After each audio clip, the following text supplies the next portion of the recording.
Good evening. Now, since independence in 1964, Zambia's search for a durable, widely accepted constitution has remained a major national challenge, shaped by mistrust, executive influence, and repeated review processes whose recommendations have not always been upheld. Today, the issue has resurfaced with Constitution Amendment Bill number 7 of 2025, which has sparked intense debate. Supporters of the bill say it will fix inconsistency and strengthen governance ahead of the 2026 general elections, while critics of the bill warn that it may repeat past mistakes and threaten key democratic safeguards. Tonight, live from the Diamond Media studios, we bring government representative and the opposition together for a balanced and issue-focused national debate. To help citizens follow and understand the discussion with clarity, the debate will center on two major thematic areas. Number one, the process behind the Constitution Amendment Bill number 7, and secondly, the substantive content contained within the bill. This, remember, is an important moment for public dialogue and national reflection. For those watching us live, you can follow the discourse via the following platforms. We are live on Diamond TV on channel 271 on DSTV and channel 20 on GoTV. We're also live on Musanza Television on Topstar channel 93, Prime Television on DSTV channel 273, GoTV channel 21, Topstar channel 103 and Star Times channel 543. We're also live on Mafken TV on Topstar channel 171 on the Copperbelt. You're also catching this conversation live on radio platforms.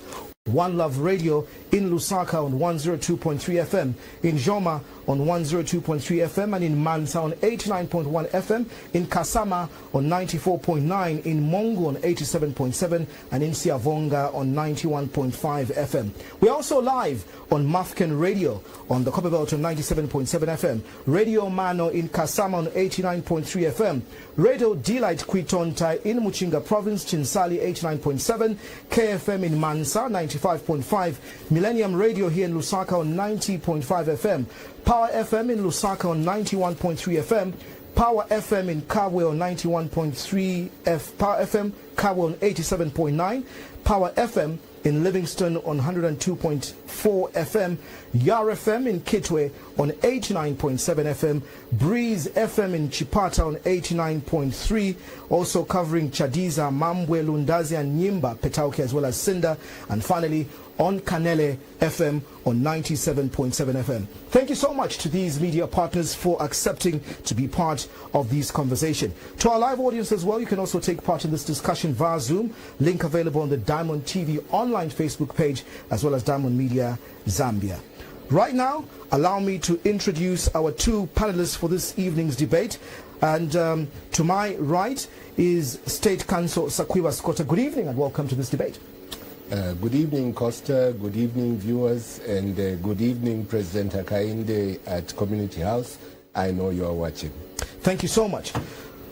Representing government is Minister of Foreign Affairs, but coming in his capacity as State Counsel, Milambo Haimbe MP. Good evening and welcome to this debate. Good evening, Costa. Good evening, viewers. Good evening, listeners. And of course, the nation at large. It's wonderful to be here for this important exercise. Thank you so much. Very quickly, for the sake of the viewers and for the sake of the discussants, I'll just run and set the ground rules for this debate. Each one of you will be given 3 minutes each for your opening statements. Thereafter, you will each be accorded 2 minutes in which to respond to questions that the moderator will ask. You are free to have 1 minute of rebuttal on any issues you want to clarify if necessary. As moderator, I may allow brief follow-up for clarity when necessary. Direct exchanges. As moderator, I may initiate a head-to-head segment where the both of you may respond directly to each other. Each speaker must wait to be recognized before speaking. Cross-talking is not permitted, and the moderator may or will cut in to maintain order. Time management, as explained, we have a timer in front of you. If any participant exceeds the allotted time, the moderator will intervene and stop the speaker. As participants, you must respect time limits to ensure fairness. Obviously, we expect that your state councils, so your conduct and decorum is one, obviously, that is respectful, professional, and obviously no personal attacks, inflammatory language. Those are strictly prohibited, and as participants, you are strictly called upon to focus on issues, facts and legal arguments, not personalities. I hope those rules are clear.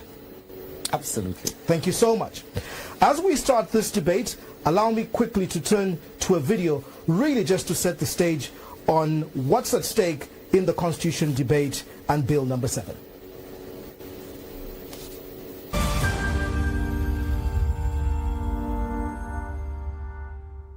Let's start with the part that has captured Zambia's attention. This is not just another legal document. Bill 7 has become one of the most talked about and contested proposals of this administration because it goes to the heart of power, representation, and how Zambians choose their leaders. At its core, the Constitution Amendment Bill number 7 of 2025 proposes changes to how Parliament is formed, how elections are run, and who gets represented. Supporters call it overdue reform. Critics fear rushed change, and in between lies a nation asking, why now and at what cost? So how did we get here? To understand Bill 7, we need to zoom out. For over 30 years, Zambia has repeatedly tried to reform its constitution. From the Monakatwe Commission in the 1990s, the Mungombe Commission, the National Constitutional Conference, the Silungwe Technical Committee, and multiple electoral reform processes, but one theme keeps returning.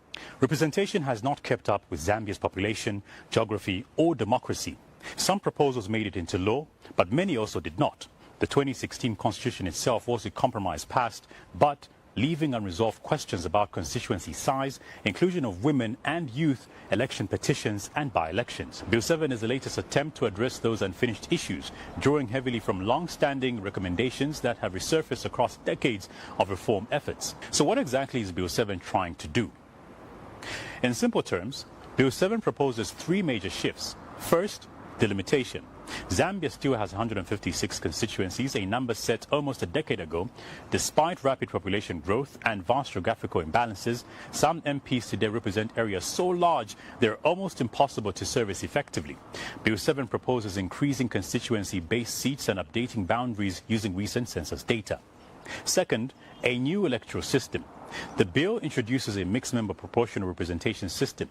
That means Parliament would be made up of members of Parliament elected directly from constituencies, as is currently the case, and MPs allocated proportionally through party lists, specifically to increase the representation of women, youths, and persons with disabilities. This is a significant shift from Zambia's long-standing first-past-the-post system. Third, institutional cleanups. Bill 7 also touches on by-elections, nominated MPs, timelines for election petitions, definitions of youth and adulthood, tenure rules for ministers, mayors and senior legal officers, aiming to reduce ambiguity that has repeatedly ended up in court. So why is this happening now?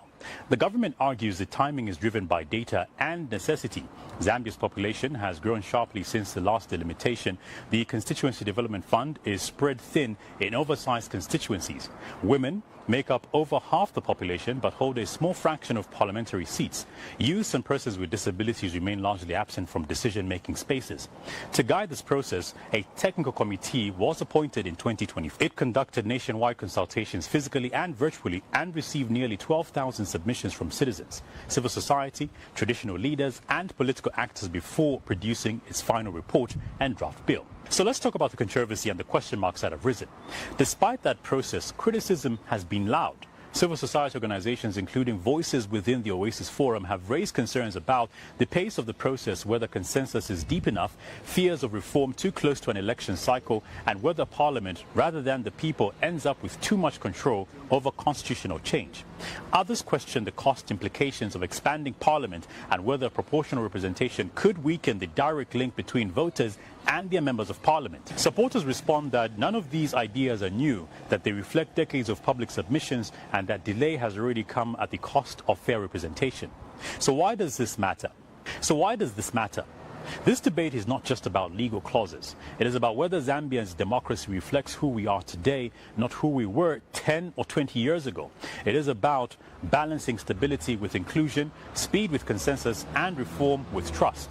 Bill 7 has not yet rewritten the Constitution, but it has already forced a national conversation about power, fairness, and participation. And that conversation, informed, critical, and grounded in facts, is exactly what a constitutional moment demands. Thank you so much, Justin Mlenga, for laying context on what we're discussing tonight. Before we get into this debate, very quickly, we had a chance to speak to ordinary Zambians, and here's what they have to say.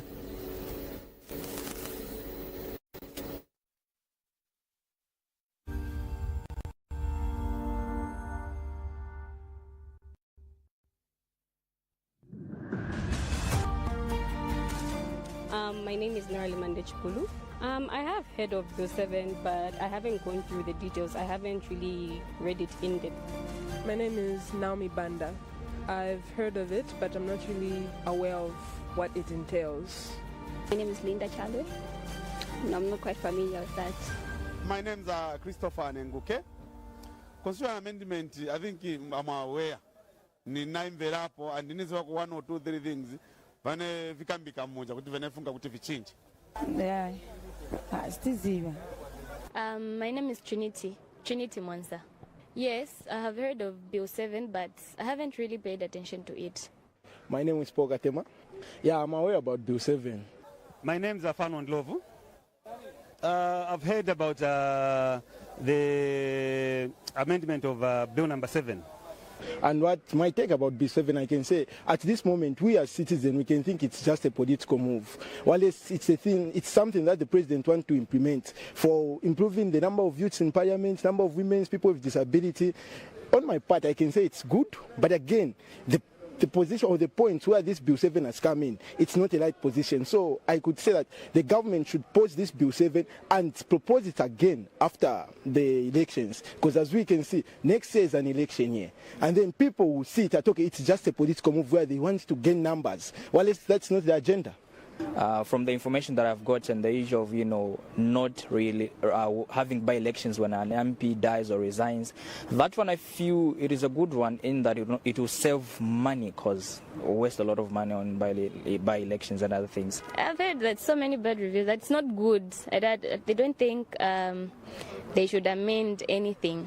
As a young person, I'm in support, like me myself, my opinion, I'm in support of Bill 7 because having looked at Bill 7, there are a lot of changes that are so important. Like when you look at the world, or when you look at Zambia, each region where people live or stay, it's dynamic, it keeps on changing. So looking at one aspect in Bill 7, which is the limitation of the constituencies, that's very important. Because now, look at we youths who are enjoying the funds coming from CDF. Like me, myself, I've got relatives, like direct relatives, I've got friends who've enrolled in different courses through CDF. But look at the funds which have been allocated to these constituencies. Some constituencies have been unfortunate. Why? Because they are so large. Thereby, when funds have been allocated, it's not like there is no equality with those constituencies which are small. Look at Kanyama constituency. It's so big such that even if funds were allocated to Kanyama constituency and other constituencies, the benefit of youth, the benefits of the age, and the benefit of all the members of the constituency won't be equal. Yeah, actually, kurifuti yama youth, because me, I'm just 34, and I'm 35 here. So my youth now was timvera kuti my youth at least wazaka kara kona representation ku parliament, which is good for the youth. Also naona kwa futi ati bazimai na bebe wafuna na bebe wafake kona bebe bazita ku participate ku parliament kushakoma decision making machani mu parliament. I think that will be the benefit. In fact, the benefit ina kuma constituency bakaya Juba, even the development is aoneka because bakaya Juba kami bikabiri katatu kati mu 30 yasakankara 15, meaning they are able to construct more schools muri constituency more because apa munga 40 million yamene bwera next year pali constituency bakaya Juba. I think it will benefit a lot of people. My grants na jameno wakambako maloni mu constituency, I think those are benefits direct here kumuntu aliyense. Sure. There will be a lot of benefits in delimitation. There will be a fair share of the cake, of the money. Let's look at Lusaka Central. We are here in Kulima Tower, you're in Lusaka Central. When you go as far as Bowlen, it's still Lusaka Central. So let's assume it was cut into two. From, let's say, Long Acres up to Bowling, another constituency. From Long Acres up to here, another constituency. Meaning the privileges which are there, which were in one constituency, will be divided into two. So I think it's a good thing because even a lot of people will be employed.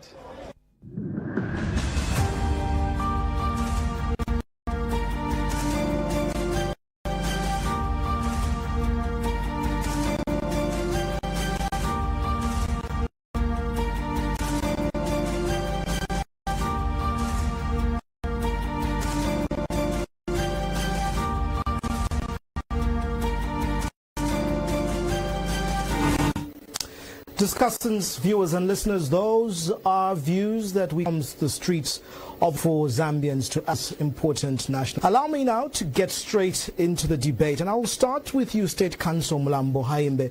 Now, the initial attempt to amend the Constitution when the Bill number 7 was put on the floor of Parliament in March this year by Minister of Justice Princess Kasune, we were told it lacked sufficient public consultation, leading to government rather to defer the bill. Part of the question, was this an oversight on the government's part regarding the correct process for constitutional amendment?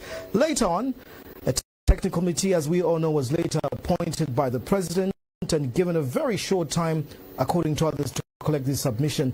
They've gathered just under 12,000 submissions across the country. Again, does the government consider this a genuinely people-driven process given this limit? Finally, I think the bone of contention on the issue of process, the Celestine Mukandila, this is the Attorney General case, it declared the process leading to Bill 7, in other words, unconstitutional. Many lawyers say the ruling used the words, and I quote, against the spirit of the Constitution. Tell us this evening, in your first opening remarks in 3 minutes, as State Counsel, is this process with the new technical committee a validated and legal process, or is it flawed? And what does it mean when the court says against the spirit of the Constitution? State Counsel Haimbe.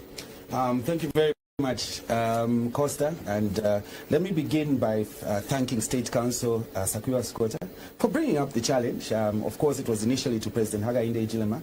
I issued a counter challenge, and State Counsel has been magnanimous enough to be here this evening. I think that's a sign of our democracy maturing step by step, day by day. So thank you very much, State Counsel, and of course to Diamond Media for being also responding, being a good citizen by responding to this particular national event. Thank you, and for the others who are syndicated, we do not take this for granted. It's an important platform for us as Zambians. In your request for my pretty specific, I would like to instead historical context to start in my Bill 10. Pardon. We were dealing with the earlier bill some time back, and I'm sure we'll discuss it in the context of this particular bill as well. Bill 7 and constitutional reform review that is being undertaken under the New Dawn administration has got a historical context to it, and I'll be very brief about it. It's important for the people out there to understand what this context is. There is a suggestion in these conversations that we're having now that the process is rushed, that somewhat the government is now moving to make these amendments at the very last minute. To the contrary, we began this process at the time that I was actually serving as Minister of Justice, way back in 2021. The initial thought process was to have a holistic review of the Constitution, really what is referred to as constitutional reform in the strict sense of it. But as the time went along, it was quickly realized, for many reasons, amongst them the fiscal situation in the country, the fact that we had and continue to have challenges for quite a bit in terms of availability of funds to run this process. By the way, a holistic constitutional review process requires, if it is to be complete, the conduct of a referendum in relation to Part 3 of the Constitution, the Bill of Rights. And so, just before I switched portfolios, we again engaged the public and made it clear that looking at the situation, looking at these parameters, our views were that, as government, as the executive, were that perhaps let us begin with the non-contentious issues. take a phased approach to the constitutional amendment and subsequently reform process. So you will note here, dear viewers and Costa, that I have mentioned two things: amendment and subsequent review process. Higher constitution. We suggested to the public that as the executive, we can see clear low-hanging fruit in the sense of non-contentious provisions, which will help us, for the lack of a better term and to use somewhat layman expressions, to clean up the Constitution. Matters which are of immediate necessity in order to see that we are able to have a more inclusive democratic process, electoral process. This is what has led to where we are. Whether or not the bill is illegal is something that we'll be discussing shortly. I can certainly say in my opening remarks that that is a complete and total misconception, a misnomer, a deliberate effort on the part of those that do not support the bill and the efforts of government to make it appear that the process is non-inclusive. And I'll be clear in my explanation. We've got all the documentation here. We'll have a wonderful night so that our people, as you could see in the video, some did not even understand what the process is. I hope that by the end of this evening, we'll have a clear picture, an honest picture of what is going on in terms of Zambia's constitutional review process currently underway. Thank you. Thank you so much, State Counsel Haimbe. I'm sure that you've got a few seconds left, but 6 seconds. I'll cede them. We'll allow and go straight to State Counsel Sakwila Sikota. Good evening once again, and thank you for joining us. The issue really is about the legality of this. Any response? And do you have any specific concerns with the process that government has used to pursue these amendments or reforms, as he calls them? We'd like an interpretation. The Celestine Mukandila Munia Zulu versus Attorney General case, did it consider the process of Bill 7 flawed when it said against the spirit of the Constitution? Is the technical committee and the whole process void ab initio, State Counsel? Thank you very, very much. And I'd like to state that us as WOZA are happy that President Hakainde, that you accepted the challenge, even though you found a bit of restraint in coming yourself. You accepted the challenge and sent somebody to represent you. So I take it that what we're saying is directly to you, because that was the whole purpose of the challenge. You being the head of the nation, it's important that this matter is addressed by you. It's important that you recognize that it is a very important matter. It is part of governance. You cannot say that you've got other things to look at when the issue of the Constitution is on the table. It should be paramount by any standard. I think the Constitution, Mr. President, should be looked at as being paramount, because if you look at our country, there's three main things that you have to look at: the flag, the national anthem, and the Constitution. With all three, the people of Zambia must feel to be a part of it. Otherwise, the essence of those falls away. Everybody should feel they are part of the flag. Everybody should feel the heartbeat of the national anthem. Everybody should feel protected and that they own the Constitution. So the flag is like the face of the nation. The national anthem, like the heartbeat of the nation. The Constitution, however, is even greater than all these. The Constitution is the soul of the nation. So it is expected, Mr. President, that nobody would sell their soul. We as Zambians do not want our soul, our Constitution, to be sold. Justin Mulenga, who you played a clip of, I hope that President Hakainde actually heard him. I think that he started off by reminding President Hakainde that this is the most contested, and I'm quoting, those were his words, the most contested constitutional process that we've ever had. That says something. A majority of the people who came in to give their views, said that, in fact, they didn't know much about Bill 7. A few said they knew one or two things, but the majority actually said they didn't know. And what is instructive is that you are even talking about people in the urban areas where there's much more communication. I didn't see a single shot from a rural area. One wonders whether the rural area people were even able to have something from that. Turning to the issue of the Munia Zulu. Mr. President, if you read it, the Munia Zulu judgment says in one portion, and accordingly, we hold that the Constitution of Zambia Amendment Bill number 7 of 2025 was not generated through a constitutionally compliant process and is therefore unconstitutional, invalid, and a nullity. That is in black and white. That is not distorting what the court said. It is quoting directly what they said.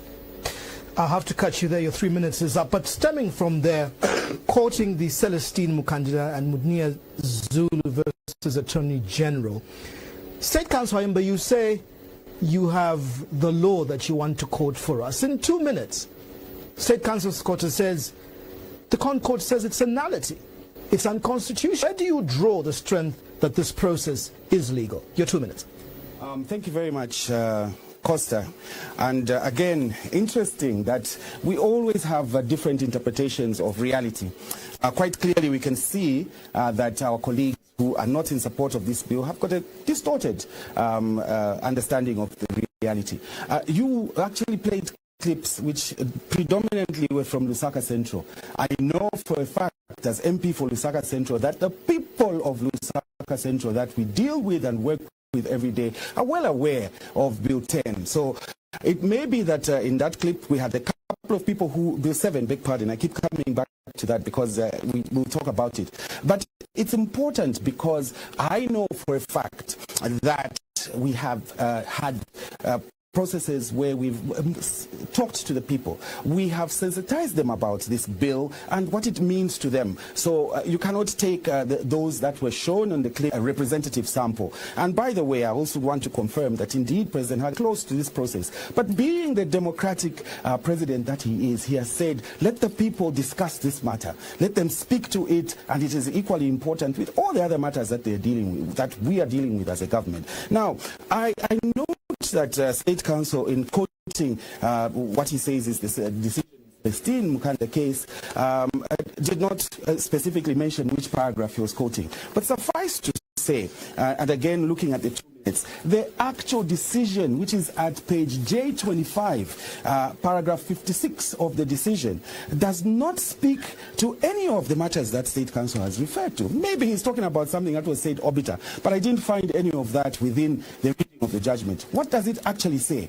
In the relief, it talks about, and I quote, vision of the respondent to in a constitution amendment process taking wide consultations with people goes against the spirit of the Constitution. There is no mention of it being null and void. But more importantly, it states in paragraph 2 of the holding, which is what the court says you must follow. We order that the respondent complies with the spirit of the Constitution. I'll allow you to finish. Just take note of that. I'll allow you to finish. We order that the respondent complies with the spirit of the Constitution by ensuring a people-driven process led by an independent body of experts in conducting wide consultations with the people.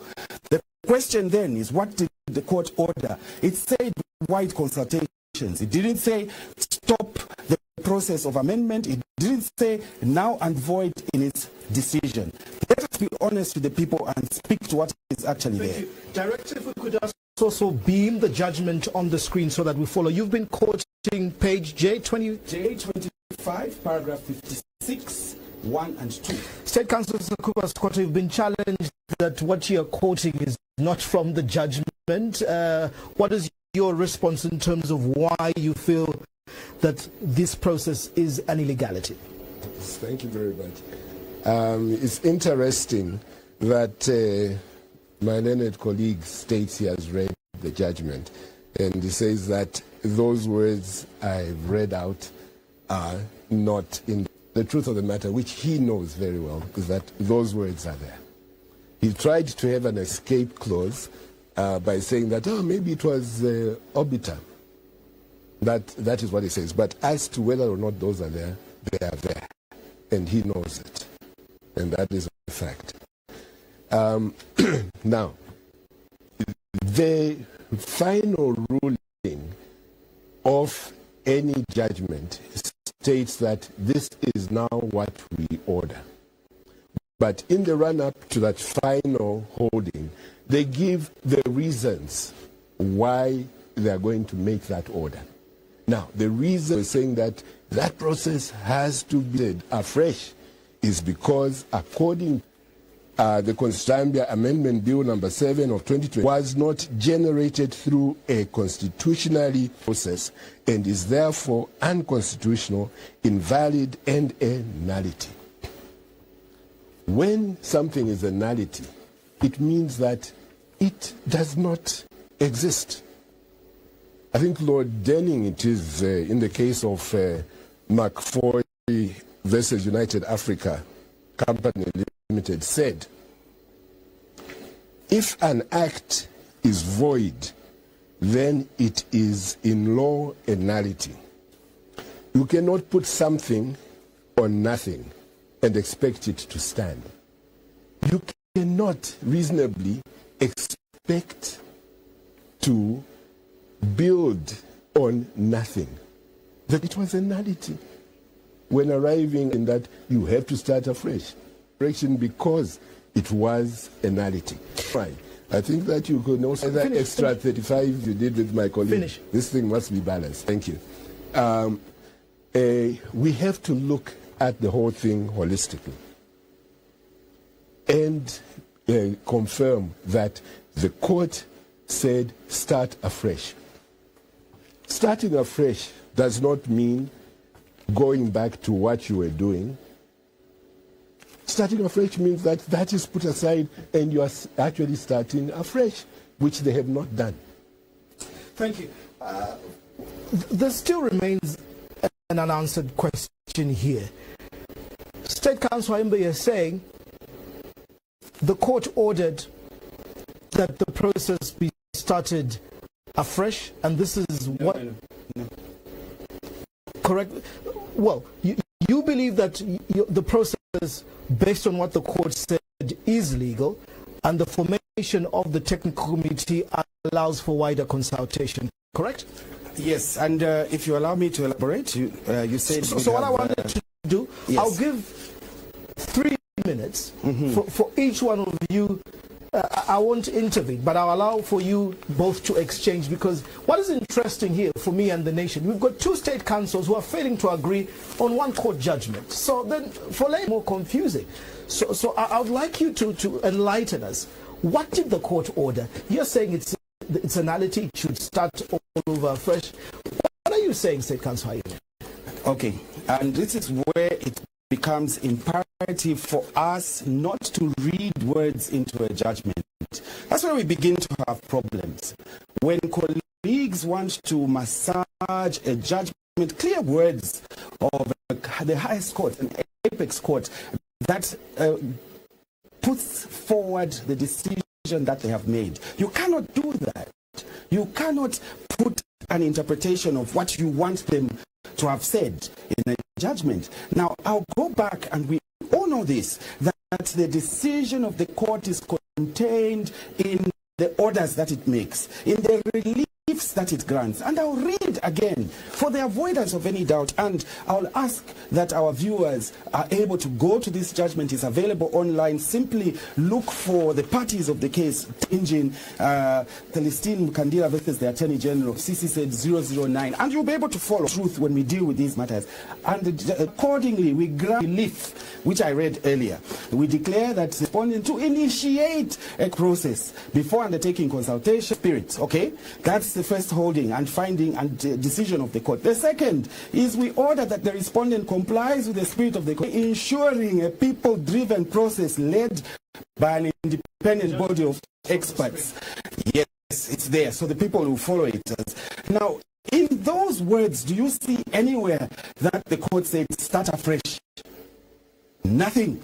In those words, do you see anywhere that the court said that this process was it is a nullity to that effect? Of those that have read, say 7 now and void, it doesn't, unconstitutional. Look at this from the perspective of what those applicants asked. They asked, the petitioners asked for certain reliefs, which included the following, and I quote, a declaration that the decision of the respondent to undertake constitutional amendment process without undertaking wider consultation, etc., etc., is in breach of the Constitution and thereby unconstitutional. Number 2, an order directing the respondent to undertake wider consultation with the citizens of Zambia prior to tabling of a constitutional amendment bill. And third, that the process be halted amongst the various reliefs that they sought. Did the court grant any of these reliefs as put forward? The answer to that question is no. The court did not say halt the process. There is nowhere in that holding that the court said that. In fact, the court said undertake a process similar to that which was undertaken when President Sata appointed a technical committee. So what I am saying is, let's not read or embellish the judgment. The judgment gives clear directive that this is what must be done. The judgment, by the way, does not go further to say that do it in this particular form. It simply says that you must follow a process of wide consultation. So looking at the screen and the judgment, State Counsel Sakwila Sikota, again, for the sake of the public, you are both state counsels. What does it mean in 2? We order that the respondent complies with the spirit of the Constitution by ensuring a people-driven process led by an independent body. State Counsel Haimbe is saying the court never said the process should be halted. Thank you very much. I think that the people of Zambia should realize that this is, how many pages long is this judgment? The majority judgment is 25 pages. 25 pages. The 25 pages do not only this, which is on the screen. The 25 pages give the why they're making. They were not just sitting there, just filling up space. It has got a reason why it is that length. The 25 pages do contain this statement. Accordingly, we hold that the Constitution of Zambia, I can't quite give it to you offhand, but it's in the judgment. Accordingly, we hold that the Constitution of Zambia Amendment Bill number 7 of 2025 was not generated through a constitutionally compliant process and is therefore unconstitutional, invalid, and a nullity. That is in black and white in the judgment. And that is the reason they are giving as to why they are saying to the people of Zambia that the process did not meet the standard that is expected. That is in black and white. So those who wish to get round of the judgment, who say, no, don't bother about the other 24 pages. Let's just look at of 25. that you look at the law. Build up to that final declaration. The reasons are given as due. That's why, and that is what... State Counsel, just when the judgment included, what did the court order? What did the court order the respondents to go and do? No, what is important is what was the reason for the court action? What was the analysis of the court? And how did the court think, okay, we can have this matter resolved in this way? In the analysis, they find that it was unconstitutional, invalid, and a nullity. That is in the judgment. That is on their route to the final decision. They are taking that into consideration. So that means that that is the thoughts of the court.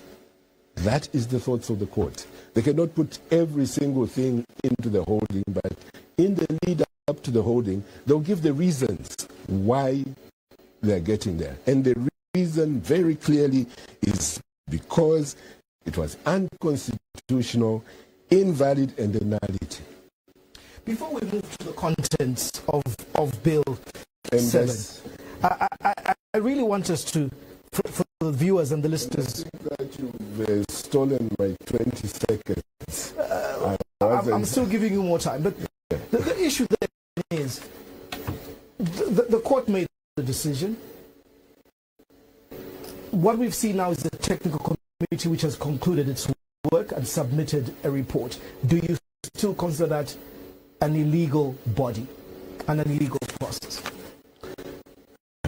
Well, on the issue of the technical committee, there is so much to be said and as to what is wrong. I'll give you an example. I think that they had a working space of just about slightly under a month, and the actual interaction, general population, was just slightly over a fortnight, I believe so, or thereabouts. Not even, and we're talking about the Constitution. If you look at even ordinary, just ordinary bills, the consultation that the Congress will give on ordinary bills, not constitutional bills, at least 14 days before. They'll even advertise. They've advertised for committee sittings which will be in January and so forth next year. And they're saying that make sure that you put in your submissions at least 14 days before the actual sitting. That's what they consider to be reasonable time for an ordinary bill. Keep it in mind, that is for an ordinary bill. But for a constitutional bill, because of this mad rush, this indecent haste that they have, they're even giving less than what they give for an ordinary bill. That gives you a sense of the desperation, the sense of the way that they just are not bothered about the Zambian people. Thank you so much. Senior Counsel Haimbe, the court ruled that the respondent needs to go back and do something that is in the spirit of the Constitution, in short, wider consultations. Is the technical committee a legal body, a legal process? Was this consultative process in the spirit of the Constitution?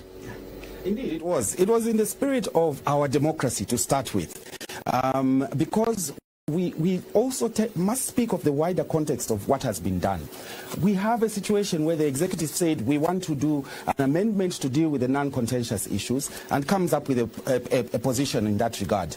And citizens challenge that, and they decide to go to court. And the court tells executive, you cannot do this. We say, instead, follow this process, X, Y, and Z. Let us hail the democracy that the UPND government has brought. Because the executive do in response to that, it says we understand the separation of powers, therefore we shall follow what the Constitutional Court has declared. Very, very important. We contextualize these matters. And I will not leave the issue of the alleged vision of the court to declare the process. It is actually contrary to what the court was asked to do. And yes, I said that to read into the judgment matters which are not there. But latest of this decision that the court was making, the court was specifically asked to invoke the provisions of Article 128, which confer jurisdiction on the court. And in doing so, it said that we will not confine ourselves to the provisions of the Constitution per se, which was in terms of Article 79, the process that was invoked for the amendment process.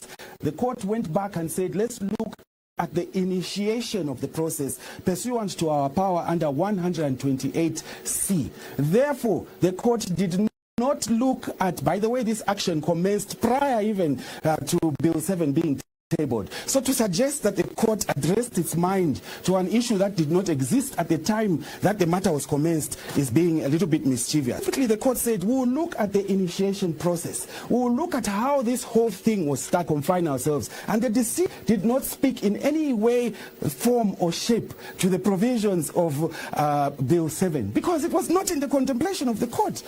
The court, in all its substantive reasoning, spoke about the initiation process. How did this whole thing start? Very, very crucial. And the court then goes and says, we would want you to follow as much as possible the process that was undertaken under the TCDZC process. That is the Technical Committee on the Drafting of the Zambian Constitution, appointed by President Michael Sata in 2011. That was done through a technical committee process where the President invoked his powers under Article 44 and 33 of the Zambian Constitution as it then read.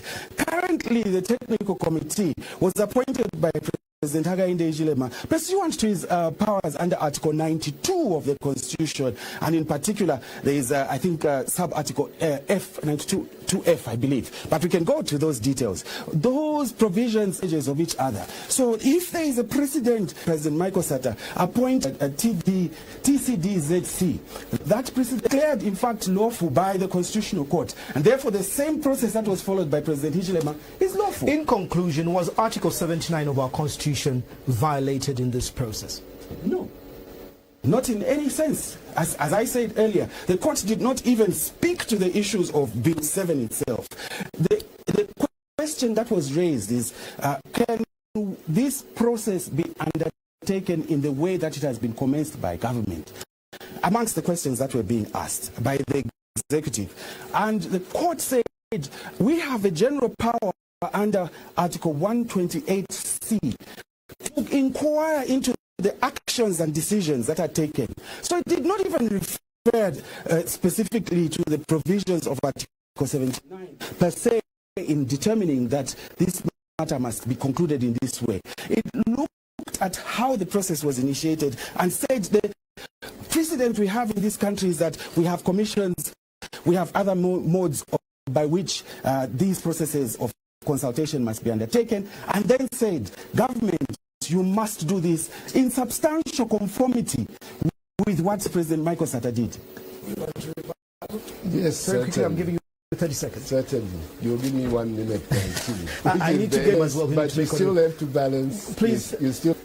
I should not be the one suffering because you have to get there. It has to be balanced. Go ahead. Thank you. Now, what is very, very clear is that the whole Zulu matter was about, everybody knows that. Everybody knows that that is what it was about. And you cannot talk about that, oh, they were talking about how the process was initiated. What? Process of Bill 7. Nothing else. So let us stick to the truth. And I think that we must be careful. That's like Justin Mulenga was warning in the introduction that he made when he said that it should not just be about legal provisions. He said that. Again, I'm quoting what he was saying. And what we must look at is sit down and say, what was Munia Zulu and Mukandile asking? They were saying that this process, this new bill you're trying to, is wrong. Which is that bill? That is bill. That is what was being taken to the court. Never forget that. And we must not try legal language to try to confuse the ordinary person. The ordinary person has to follow what is going, being said and what is going on. That is very important in that what we must be doing, apart from making sure that we are following the legal provisions, is again do what Justin Mulenga was saying, that every reform we do must be done with trust. You can only do that if you do not speak over the heads of people, but you actually talk to them and do engage with them. That is the only way to do it. And that is what must be done. And unfortunately, that is what this government is not doing. I've given you enough time. I hope I'm being fair on that. You haven't given me enough time. Well, my director if you look at the timings, you'll see that you haven't. And please change that attitude that you must be balanced. The other one was 1 minute 30. With me, even with this extra talking, is 47. Remember, I'd given 3 minutes to wind up on this for either of you, so you were free to jump into it. We are trying to be as balanced as possible. Before we move to the substantive content contained within the bill and the technical committee report, allow me just to bring via Zoom one of the petitioners in this particular case and judgment that we're discussing discussing Celestine Mukandila. For you, you've got just a minute and a half to give your contribution, Counsel Mukandila. Very quickly, your submission in 90 seconds.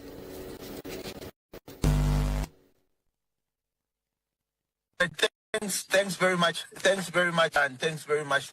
Family, can you hear me? Yeah. So I think it's extremely important. I think it's extremely important at this point to stress a point which is within the judgment. And at this point, I would want State Counsel Haimbe to direct his sight to page J23 of the judgment, which is very categorical. Paragraph 51 states that, in our considered view, the TCDZC process should be replicated or something of similar magnitude, pursued in initiating constitution amendments. It constitutes what we understand to be wide consultative process necessary to alter the existing content of the Constitution. State actors should be facilitators of the people-driven process led by an independent committee of experts which collects views directly from the people, and existing records.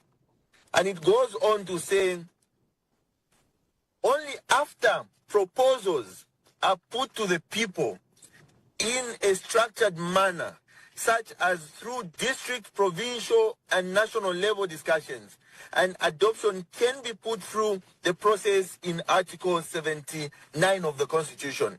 I think that the judgment is categorically clear. It requests you, State Counsel Haimbe, as the state, to ensure that you replicate the process that was undertaken by the technical committee on drafting the Zambian constitution. And that process required that one, create an independent commission appointed by or using the Inquiries Act, because that is a replication. It does not provide that you appoint a committee using Article 92 2F as was used by President Hakainde. I think let's be very honest when you're looking at the judgment. Can you hear me? Unfortunately, but I'll still make you stay on the line for Counsel Haimbe to quickly respond, because he seems to be nodding or shaking his head. I'm laughing actually. So when your time. When you look at the ratio decision, your time is up, Counsel Mukandila. Thank you so much. You can respond, State I'm Counsel actually Haimbe. laughing, Costa, because now we are grasping at straws and telling the nation complete untruths. And by the way, Costa, I hope you'll be able to bring the respondent, who is the Attorney General, as you've done bringing the petitioner Celestine Mukandila on this program. I hope Attorney General's chambers are ready and will be brought on the show. Now, that is a complete lie, and I'm happy to use that word. I know it may sound a little bit harsh, but what the Council has just mentioned is a complete lie, suggesting that the technical committee for the drafting of the Zambian constitution, which was appointed by President Sata, was by way of a commission of inquiry. That is a complete and total misnomer. That is a lie.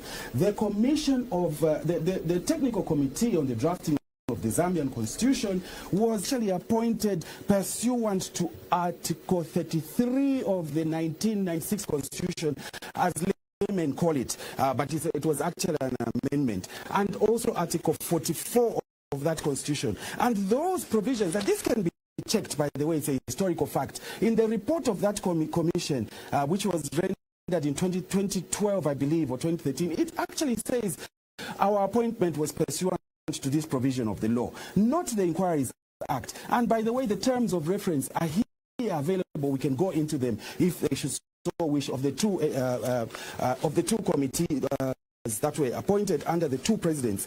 Now, let me go to the 1996 constitution, pursuant to which the technical committee in 2011 was appointed. It provides in Article 44 the powers, the functions of the president, and it's quite long, but amongst them it goes under Article 44, sub-Article 2, without prejudice to the generality of clause One, which is the president certain powers. There are other powers that it confers on the president, including to appoint such persons as are required by this constitution or any law to be appointed by him. In the same spirit and in the same letter of the law, in Article 92 of the 2016 Constitution, there are similar provisions which were used.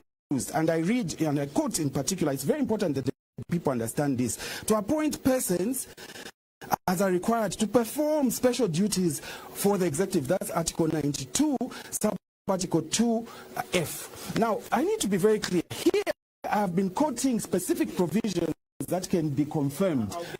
Nobody else has done that. And your petitioner who you brought has not cited that part of the judgment, which it is claimed. He was quoting paragraph 51 of page J23. You have the judgment. We'll be getting back to that. Yes. State Counsel, what is your Sakwila Sikota, what are your observations or comments on what the petition has just said, and in view of this discussion on whether that part of the judgment on page J23, paragraph 51, what was supposed to happen if we're to go back to a similar process like the Michael Sata, commission, and State Counsel Haimbe has given his thought on what should have happened. No, thank you very much. The petitioner happens to actually even be a lawyer. He's a lawyer, actually. And he knows exactly what they had gone to court for. He was intimately involved with the case. So he is not just talking from without. He's actually talking, having been there from day one, minute one, to the last minute of the case. And he heard everything. And what is at J23, paragraph 51, is something which really is supposed to have been looked at by the people who were doing this new attempt. And it is very clear that what was needed, firstly, was an independent set of experts who would look at it, genuinely look at it, not just be there for show.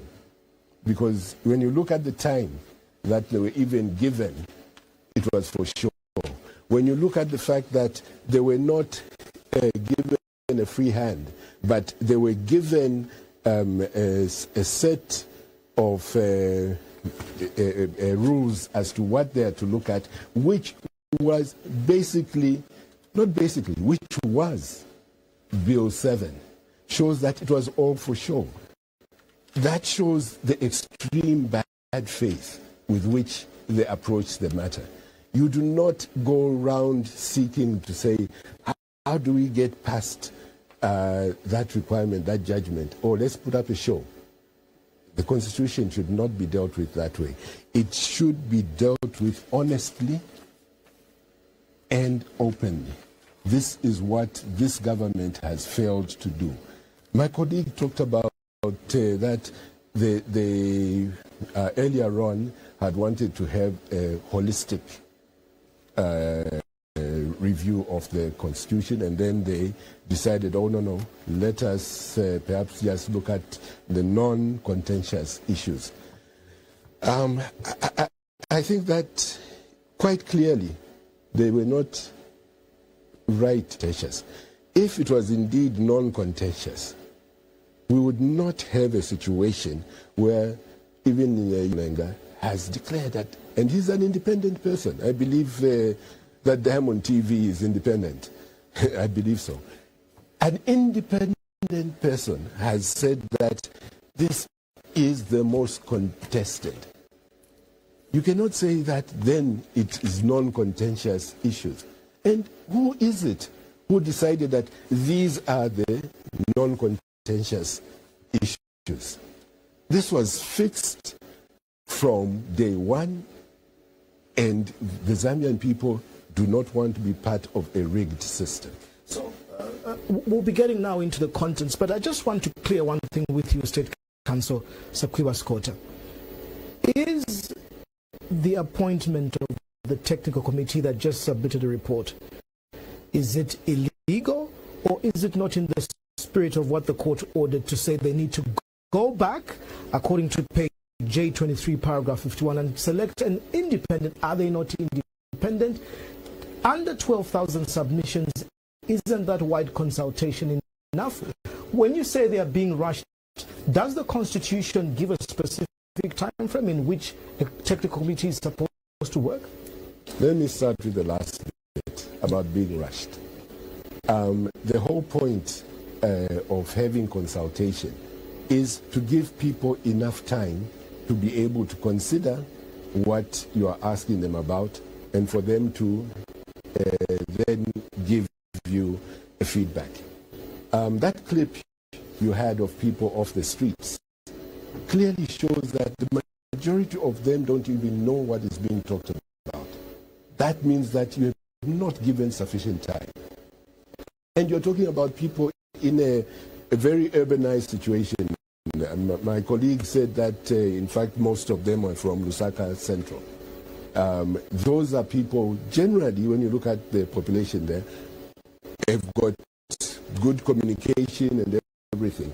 You're not talking of my great uncle in Kalabo, or somebody in Kaputa or Shangombo, who most probably has never even heard that there's Bill 7 going on.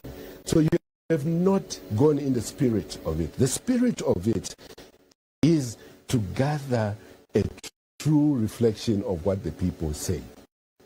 The spirit of it is not to drive people in a certain direction. It's to give them sufficient time. This is, for the sake of time, is the technical committee an illegality?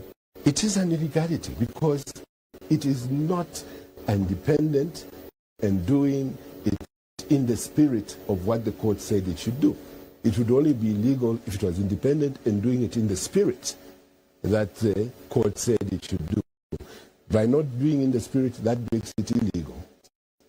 Unfortunately, we need to move because there's so much ground to cover and time is not with us. Yes, but you did give State Counsel quite a bit of time to speak to this issue. I know you. I gave you enough time to respond to Celestine Mukandila. Yeah, but I'm now responding to State Counsel. It brought different dimensions that I must speak to.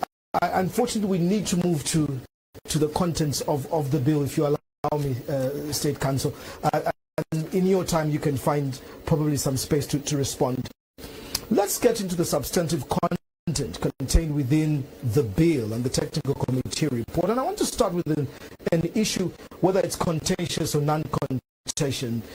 State Counsel Haimbe, critics argue that introducing a mixed member proportional representation system is a step backwards because legislators should be elected directly by citizens, not appointed through party lists.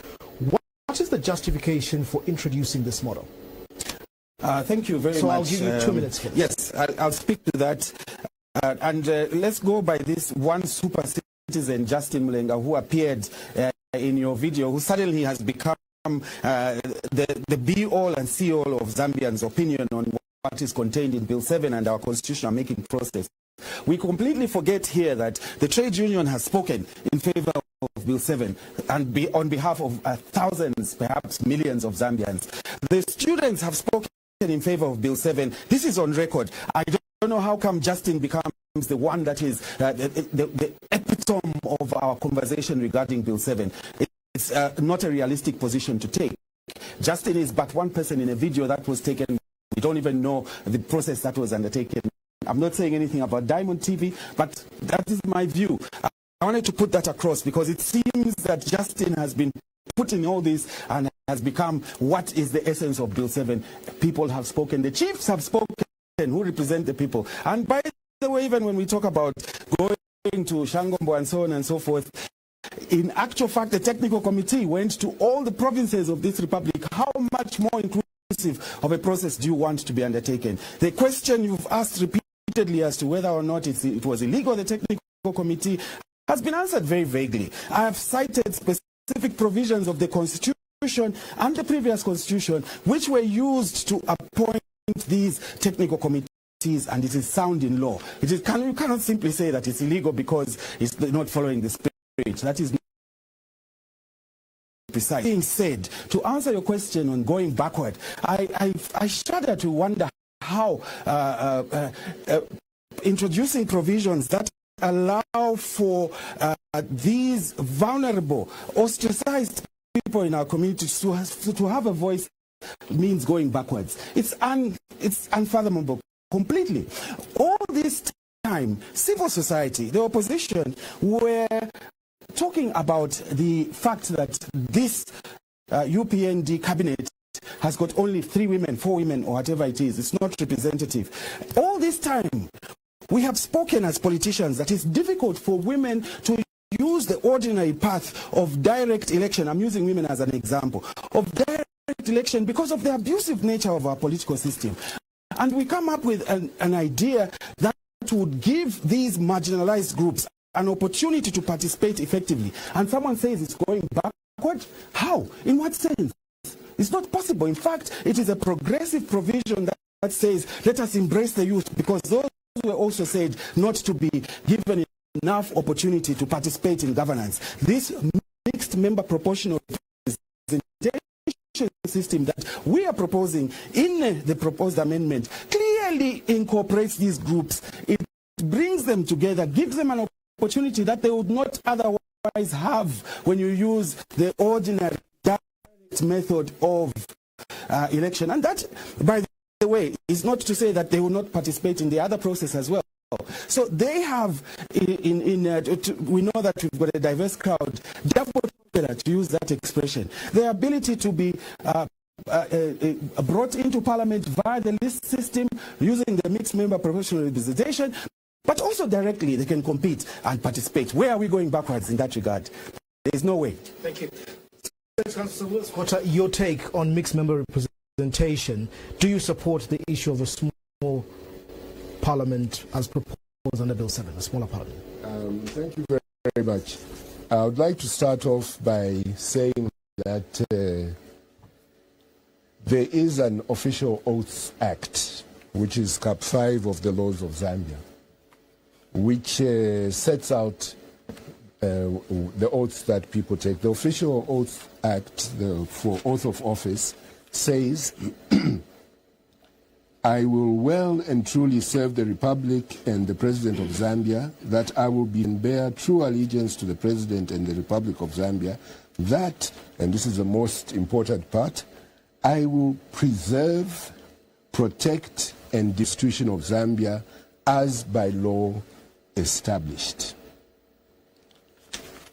That oath is not only there for that, even for the judicial officers, it has similar wording.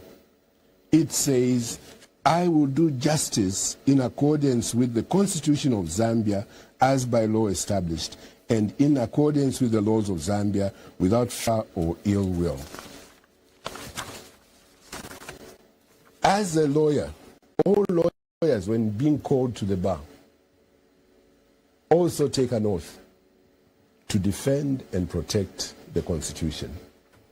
And it is not only, Mr. President, let me remind you of the oath that you took. President Hakainde, you took this oath. I, Hakainde Hichilema, having been constitutionally elected to the office of President of the Republic, do swear that I will faithfully and diligently discharge and perform my functions in this high office, that I will uphold and maintain the Constitution and laws of Zambia, and that I will dedicate my abilities to the service and welfare of the people of Zambia without fear, favor, or ill will.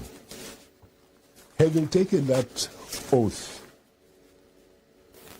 Mr. President, you need to ensure that the Munia Zulu judgment and what was in it is followed by yourself. I, as a lawyer, having also taken that oath, have to ensure that I protect the Constitution by abiding by what the Constitutional Court said, namely that this Bill 7 is a nullity and illegal. You answer the question of mixed member proportional representation in your 2 minutes. I believe you have nothing to say about it. No, I have lots to say. If you allow me, You say I'm unfair, but I gave you the 2 minutes. No, but the assumption is what I am saying is not correct. When you say that, you assume I have nothing to say. I said, no, I've got a lot to say. Great. That is not a fair assumption to make. No, I stand corrected. Let's continue, because now we've gone into the content of this bill. State Counsel Haimbe, Article 58(4) of our Constitution states that the Electoral Commission shall determine the names and boundaries of constituencies and wards, and Section 5 of Article 59 states that the Electoral Commission shall, at intervals of not more than 10 years, review the names and boundaries of constituencies and wards. The issue of delimitation, again, is coming up, and we saw the Electoral Commission of Zambia appear before the Select Committee at Parliament, using the 2019 report as a basis and saying this report has now been revised in 2025. The question is, again, the transparency and openness of this delimitation. Where is the revised report of 2025, and where are we drawing the mandate to propose delimitation in Bill 7 of 2025? Yes, thank you, Costa. Delimitation is one of those issues which our people have repeatedly spoken to, and it is something that certainly they want. And I'll go into the meat of why the substance of that particular provision. Let me say, make an overarching comment regarding the content of Bill 7. These are 13 articles that proposed amendments to the Constitution, not a reworking of the Constitution as a whole, but specific proposed articles 13 as contained in that Bill 7. And each of them speak to an important facet of our governance, and including what you've spoken about, delimitation, including the removal of the provisions in Article 52, which were somewhat ludicrous, including speaking specifically to the question of how do we hear and determine an presidential electoral petition. Those are all matters we have spoken about as Zambians without question and without doubt, including as long ago as the earlier Constitutional Review Commission. So we cannot come today and suggest that these matters have been plucked out of the sky. That is, again, not being in touch with the reality that we are facing as of now. Let's talk about, you've asked about request drive for us come from when we speak about the need for delimitation, and you've quoted the appropriate articles, and I'll go to the Constitution. I've got all three of them here, or is it four, as the case may be, I don't know at this point, where in Article 58 delimitation is spoken about, and you quoted some of the words. The important thing to note there is that a time limit is given as to when delimitation must occur. It is clearly stated in Article 58 that the Electoral Commission shall undertake this process at least every 10 years, in a cycle of 10 years. So where we are now, it's a necessity. Otherwise, you are saying that you want us to commit a constitutional breach by not having that delimitation, because the last one, of course, only took place more than 10 years or plus or so ago. So it is a requirement. Now, you have asked a question about how this delimitation is undertaken. And I would like to draw the attention of the public, because it's been suggested that it's an arbitrary process. You've actually suggested that yourself. Article 59 provides safeguards in the Constitution itself of how this delimitation must be undertaken, and it gives criteria which must be taken into consideration to take into the account the history, diversity, and cohesiveness of a constituency, to have regard to the population density trends and projections, to ensure that the number of inhabitants is reasonable in terms of the geographic features. I'm rushing through because of time. Ensure that constituencies' wards are wholly within districts, to achieve very importantly, an approximate equality of constituencies and ward populations subject to the need to ensure adequate representation for urban and sparsely populated areas. This is the criteria that the ECZ uses in order to determine how delimitation will be undertaken. And a failure to comply with this is a constitutional breach which is actionable by anybody who is not happy with how the ECZ has undertaken its exercise. It is there in the Constitution. Nobody would dream up constituencies and say that it is because of some other consideration outside of the Constitution. We look at population, we look at the size in terms of geographic significance of a particular constituency and determine. When I say we, I'm talking about the law. That is how ECZ decides the issue. Thank you so much. State Counsel Sakwila Sikota, Article 58(7) of our Constitution provides that even a report such as the one for delimitation by the ECZ can be challenged before, the courts of law. I want your take on this issue of delimitation and its proposition. Why is there all this skepticism that when State Counsel Haimbe says it is law, it is constitutional, every 10 years we must delimitate, and the time is now? Why then are we thinking that this is a political gimmick by the party in power, that delimitation advantages them? Isn't it a constitutional requirement? Your 2 minutes. The simple answer, it is a gimmick. It's not that we are thinking, it is a gimmick. The law with regards to delimitation, yes, says that every 10 years there must be a delimitation exercise undertaken. Now, delimitation, what is it? Delimitation is what my colleague referred to, making sure that you look at how